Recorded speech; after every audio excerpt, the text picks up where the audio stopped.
How to turn on and off notification setting in Rainbow Six Mobile. In Rainbow Six Mobile, you can control notifications from your in-game menu. So here's how you can do it.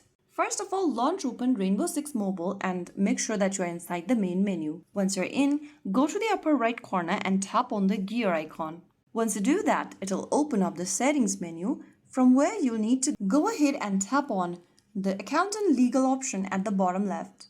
Now, scroll down from the account and legal option and you'll be able to see this notifications tab. Tap on it. Now you'll be taken to your devices show notification tab for Rainbow Six Mobile. To enable notification, make sure that the toggle menu right next to show notification is enabled. From here, you can go ahead and adjust the type of notifications you want or you don't want. If you ever want to turn off the notification, then you'll need to tap on the same button right next to show notifications.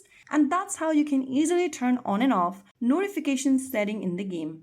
So there you have it. It's pretty simple, isn't it?